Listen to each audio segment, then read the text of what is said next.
নির্বাচন কমিশন নিয়ে আজকে একটু কথা বলতে চাই।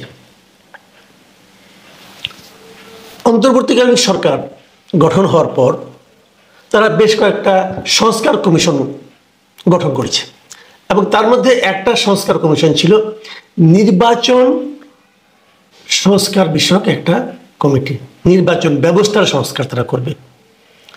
তো নির্বাচন ব্যবস্থার মধ্যে কিন্তু কিভাবে নির্বাচন হবে, কোন নির্বাচন কখন হবে, তারপর নির্বাচন কমিশন কিভাবে গঠন করা হবে, এই সমস্ত নাম, নির্বাচন কমিশনের ক্ষমতা এখতিয়ার কি পরিমাণ হবে, এই সমস্ত অনেক কিছুই কিন্তু থাকবে। আমাদের নির্বাচন কমিশন গঠনের জন্য এখন যে প্রক্রিয়া গঠন করা হয়, এই প্রক্রিয়াটা শেখ হাসিনা গভর্নমেন্টের তৈরি করা। তারা একটা নিয়ম করেছে, প্রথমে একটা সার্চ কমিটি করবে। সেই সার্চ কমিটির তারা কিছু নামকে প্রস্তাব করবে, তার নাম আহ্বান করবে, বিভিন্ন জন নাম দিবে। তারপর সেখান থেকে তারা 10টা নাম পছন্দ করে রাষ্ট্রপতির কাছে উপস্থাপন করবে।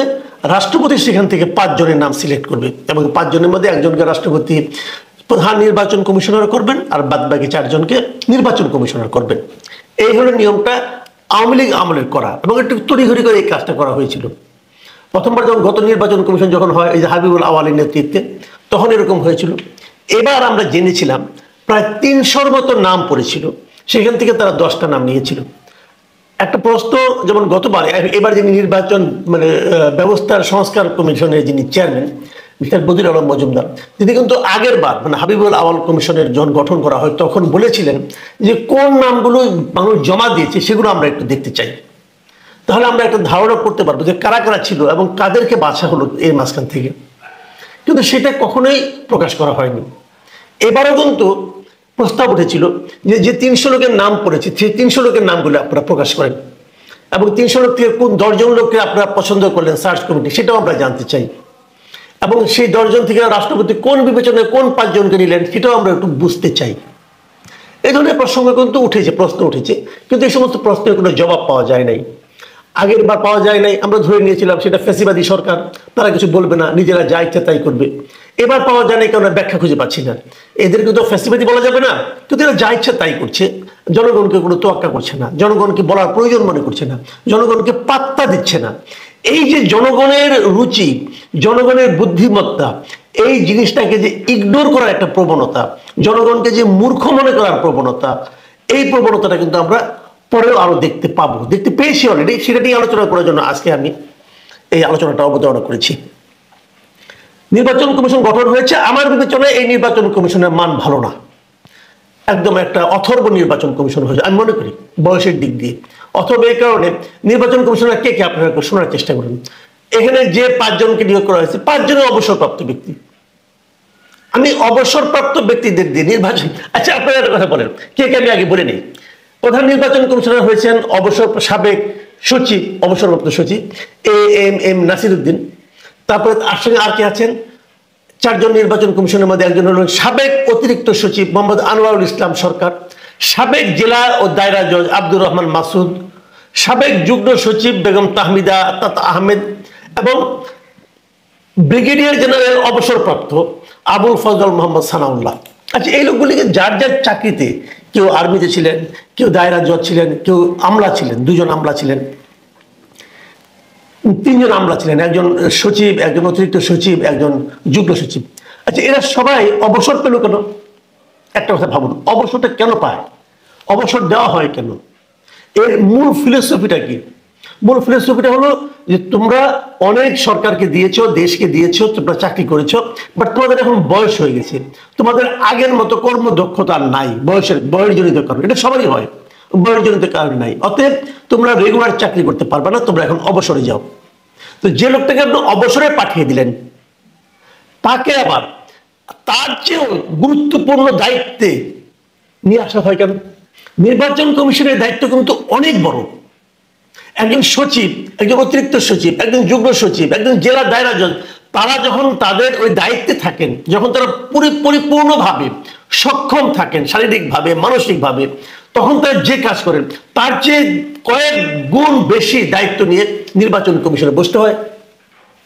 তো যে লোকটা নাকি ওই আগের কাজটাই করতে পারছিল না, সচিব হিসেবে যিনি অবসরে গিয়েছেন, তাকে আবার এই নিয়ে এখানে বসাতে হবে কেন? এই একটা ট্র্যাডিশন আমাদের এখানে চলে এবং চলে বলে আমি মনে করি যে আমাদের নির্বাচন কমিশন যারা হন তারা যে অধিকাংশ মেরুদণ্ডহীন হয়ে থাকেন, এর প্রধান কারণ হলো তাদের মেরুদণ্ড আসলেই তো বয়সজনিত কারণেই ঝুঁকে পড়ে। বয়সজনিত কারণেই তারা একটু মেরুদণ্ড দুর্বল হয়ে যায়। তো তাদের কাছ থেকে আপনি কিভাবে সবটুকু আশা করবেন? বাট এই ট্র্যাডিশনটা আগের সরকার আমলে ছিল, এখনো তারা সেটাই ফলো করছে। যদিও এরা খুব বড় বড় কথা বলে এটা নাকি বিপ্লবী সরকার, এটা কোনো বিপ্লবের নমুনা আপনারা দেখাতে পারেন না অন্ততপক্ষে ইলেকশন কমিশন গঠনের ব্যাপারে। আমি প্রথমে কি বলেছিলাম যে আমাদের জনগণের যে প্রজ্ঞা, জনগণের যে চিন্তা করার ক্ষমতা, জনগণের যে সিদ্ধান্ত নেওয়ার ক্ষমতা, সেটার ব্যাপারে আমাদের সরকারদের আসলে আস্থা নাই। তারা মনে করেন তাদের মতো করে না চললে, তাদের মতো করে না ভাবলে বোধহয় হবে না, জনগণ বোধহয় ভুল সিদ্ধান্ত নিয়ে ফেলবে। তারা এই ধরনের একটা মানসিকতা পোষণ করেন। তারই একটা প্রকাশ আমি দেখলাম এই যে নতুন নির্বাচন কমিশন ওনারা গঠন করলেন, তাদের প্রথম দৃশ্যমান যে কাজটা, সেটা দেখে আমি অত্যন্ত হতাশ হয়েছি। এবং আমি মানে কি বলবো, ওই দিনই যেদিন গত দুদিন আগের কথা, আমাকে আমার একজন সহকর্মী, একটা পত্রিকার মানে খুব সিনিয়র একজন কর্মকর্তা, সাংবাদিক, উনি আমাকে ফোন করে এই কথাটি বলছিলেন যে এটা কেন হচ্ছে। ঘটনাটা বলি আপনাকে। দুদিন আগে দেখবেন আপনারা বিভিন্ন পত্রিকায় একটা বড় ব্যাক পেজের বড় বিজ্ঞাপন এসেছে, প্রায় 1/4 বিজ্ঞাপন এক পেজের। সেই বিজ্ঞাপনে কি বিজ্ঞাপন ছিল, বিজ্ঞাপনটা আপনারা দেখুন, এই ছিল সেই বিজ্ঞাপন। সেই বিজ্ঞাপনে কি বলা হয়েছে, একজন লোক চিন্তা করছে এভাবে, মাথার উপরে একটা প্রশ্নবোধক চিহ্ন, আর উপরে লেখা নির্বাচনে কাকে ভোট দিবেন, নির্বাচনে আপনি কাকে ভোট দিবেন। একটু ভাবুন, ভাবতে বলছি, আমি আর ভাবনাগুলি পড়ি। দুর্নীতিবাজ ও অর্থ পাচারকারীকে ভোট দিবেন না, না বলা হয়েছে, ভোট দিবেন না, আছে ভালো কথা। রাষ্ট্রীয় সম্পদ আত্মসাৎকারীকে ভোট দিবেন না, সন্ত্রাসী মাস্তান ও চাঁদাবাজকে ভোট দিবেন না, ভূমিদস্যুকে ভোট দিবেন না, অন্যায়কারীকে ভোট দিবেন না। তারপরে সবুজ কালিতে মানে সবুজ একটা বক্স করে সেখানে লেখা হয়েছে সৎ ও যোগ্য প্রার্থীকে ভোট দিবেন হ্যাঁ। তার নিচে লেখা নিজ উদ্যোগে সময় মতো ভোটার হন, নিজের পছন্দে ভোট দিন, সৎ ও যোগ্য প্রার্থীকে নির্বাচিত করুন। কে বিজ্ঞাপনটা দিয়েছেন? বাংলাদেশ নির্বাচন কমিশন। নির্বাচন কমিশন অর্থ ব্যয় করে এরকম একটা বিজ্ঞাপন দিয়েছেন। এখন এটা নিয়ে আমি 2-3টা প্রশ্ন করতে চাই যে এরা আসলে মানুষকে কি মনে করে। ভাই, এদেশের মানুষ কাকে ভোট দিবে তার ব্যাপার। নির্বাচন কমিশন কে? মানুষকে প্রভাবিত করা। নির্বাচন কমিশনকে আমাকে বলে দেবেন কাকে ভোট দেবো? আমি দুর্নীতিবাজকে ভোট দেবো কি দেবো না সেটা আমার ব্যাপার, আমি তো দেবই না, কারণ দুর্নীতি হলে আমার লস। এইটুকু আমি জনগণ বুঝবো না, আপনি আমাকে বুঝিয়ে দেবেন ভাই। আপনি বুঝিয়ে দেওয়ার কে? আপনাকে কি বুঝিয়ে দেওয়ার দায়িত্ব দেওয়া হয়েছে? নির্বাচন কমিশন তো প্রথমেই তার দায়িত্বের বাইরে চলে গেছে, তার এখতিয়ারের বাইরে চলে গেছে। তার তো জনগণকে কাকে ভোট দিতে হবে এটা বলার কোনো এখতিয়ারই নাই। ওনার এখতিয়ার হলো যে নির্বাচন জনগণ যাতে ঠিক মতো তার ভোটটা দিতে পারে, যাকে ইচ্ছা তাকে দিবে, সে যদি দিতে পারে সেই জিনিসটার ব্যবস্থা করা, সেই জিনিসটা নিশ্চিত করা, এটা হলো আপনার কাজ। আমি কাকে ভোট দেবো এটা আপনি বলে দিতে পারেন না। আপনি হয়তো বলবেন না এই দুর্নীতিবাজ, অর্থ পাচারকারী, রাষ্ট্রীয় সম্পদ আত্মসাৎকারী, এদেরকে ভোট দেওয়া যাবে না। আচ্ছা, রাষ্ট্রীয় সম্পদ আত্মসাৎকারী আমি কি করে বুঝবো যে রাষ্ট্রীয় ক্ষমতায় যায়নি? যে দলটা কখনো রাষ্ট্রীয় ক্ষমতায় যায়নি তারা রাষ্ট্রীয় সম্পদ আত্মসাৎ করে কি করে না আমি কি করে বুঝবো? এই অপশনটা ওরা এখানে কিভাবে দেন?